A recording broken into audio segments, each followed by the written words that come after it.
Sa lahat ng Duterte Ryan supporters, mag-ingay! Kaya po, nandito na naman po kami. Noong nakaraang Marso 16, nandito po kami sa harap ng kapulisan. Noong linggo. Oh, pero hindi po kami napapagod. Meron po nagsasabi, nagbayaran daw kami. Hindi! Kami pa ang nagbabayad ng aming gasolina! Yan ang tunay na mga Duterte! Ang Duterte, hindi lang nakatatak dito sa aming mga braso, kung hindi dito sa aming mga puso! Sa lahat ng Duterte Rider supporters, mabuhay ko ang lahat! Sa lahat ng nag-motor kahit kanina, nagulat ang lahat dahil sobrang napakarami. Putol-putol na nga lang dahil sobrang ang haba. Mabuhay ang lahat ng Duterte Rider supporters! Duterte! Duterte! Duterte! Duterte! Mabuhay ko lang! Maraming salamat at magandang gabi! Salamat Kuya Oleg. Alam niyo mga kababayan maisog, dumadami po yung line-up na gustong magsalita. Pero mamaya meron akong sorpresa sa inyo. No, kasi itong walang hiyang gobyernong ito, ipinagkanulo, kinidnap ang ating dating presidente. Naniniwala ba tayo sa ICC? Gusto niya bang sunugin o punitin ang pantera ng ICC? Mamaya gagawin natin yan. Bigyan mo na po natin, pampakalma. O, kalma. So, pwede po tayong umupo para hindi kayo mangawit. Kung gusto niyo umupo, bigyan po natin ang pagkakataon na mag-alay ng kanyang sariling komposisyon, isang awitin para sa bayan. Si Kuya Ompong ng Sarangani, palakpakan po natin! Ay, sige, mukhang mainit na kayo masyado ano? Relax muna yung mga puso natin. Kuya, pahingi nga ako ng effects, reverb lang para medyo mas tatakbo yung aking boses. Okay, galing pa po akong Clan Sarangani Province, lumipad lang ako dito para po kantahan kayo, alayan kayo ng isang kanta para kay Tatay Digong. This first song ginawa ko kanina sa hotel yung mga 3 hours before. So ito, alam mo ito. Pakila kasi ng gitara ko, sir. Diyan na natin. Mahirap man ang buhay, ating matiis. Basta walang mga adik na nakakalat dyan sa mga daan. Mapayapa ang ating bayan nung si Digong ay Pangulo. Ang gitara ko hindi nga ngayon ay isang tigre na siya na ang namumuno. Sa sariling bayan ay hinayaan niya ang mga paniyaga.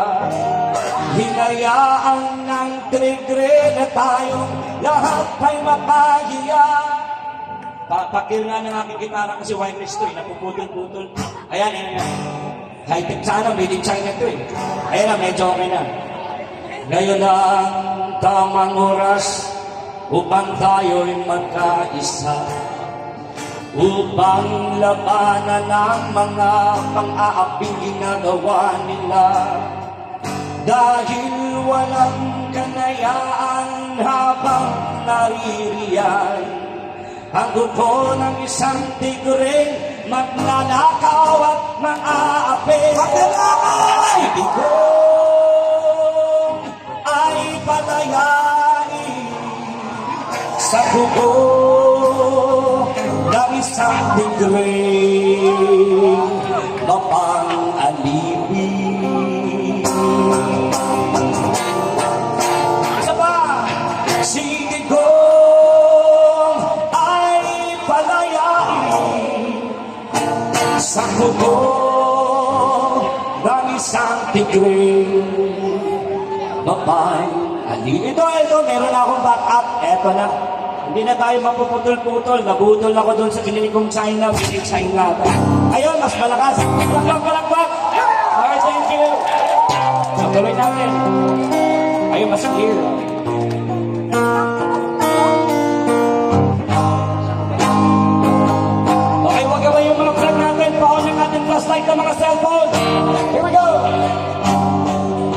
Balikan natin. Hirap man ang buhay, ating matitiis. Basta walang mga magnanakaw na kaupo dyan sa may... Saan ba? Sa may Pasig? Tadyakan na Hindi yan! mo sabi ha?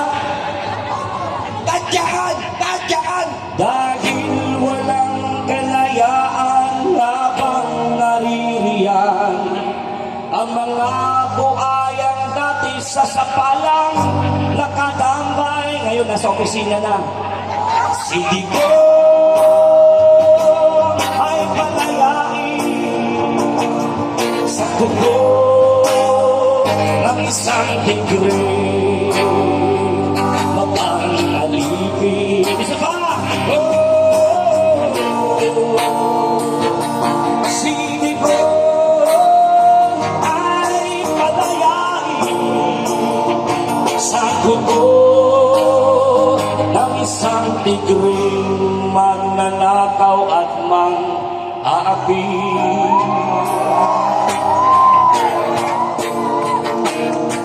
Bring Tatay Digo home! Bring him home! Bring him home! Bring him home! Bring him home! Marcos resign! Marcos resign! Marcos resign! Marcos bangot! Marcos bangot! Kalma na kayo, kalma. Kalma. Inom. Hilotay, hilotay. Sinong bangat?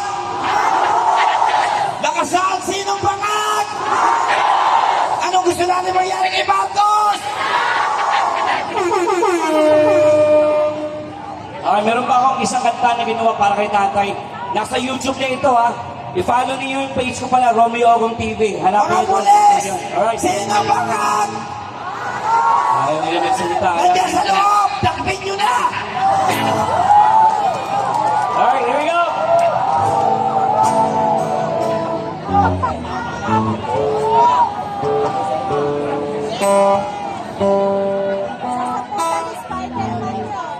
Pero pag ordinaryong mamamayan, kahit actually ayaw ko maniwala niyo sa tanim-tanim pero meron akong maraming nakita. Ordinaryong mamamayan, hindi gumagamit, nag-negative sa drug test, hinuli pa rin. Tama! Kasi nagpo-post daw. Tama! Itong mga nandito, the narrative of the,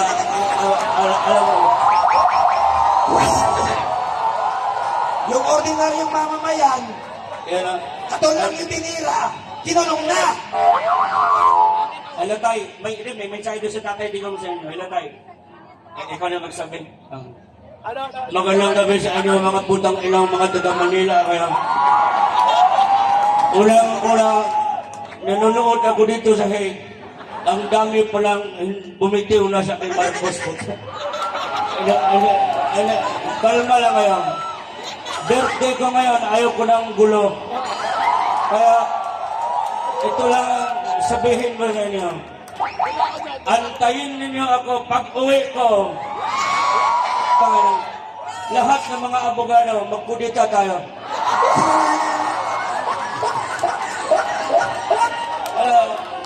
Wala akong plano, nagretiro na ako, kaya nagmusikiro na lang ako. Ayoko na sa politika, andyan na yung mga anak ko. Bakit after of what I did, ito Miss mensahe ko sa ICC, if I have to do it again, I will do it for my country.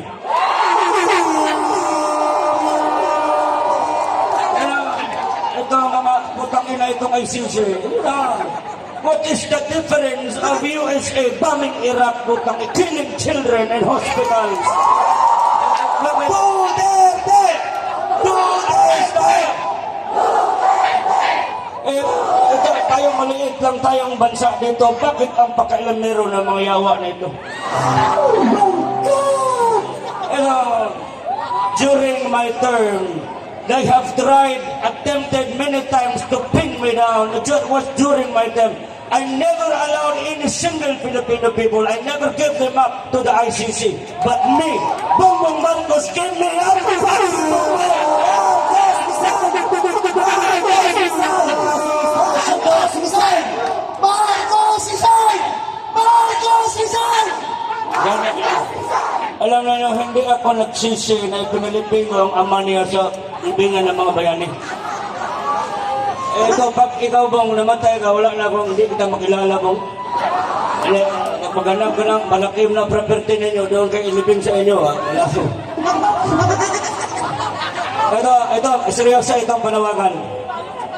I was asked once by media, sabi nila, if you have somebody to think na may utang na loob, sabi ko si Aimee.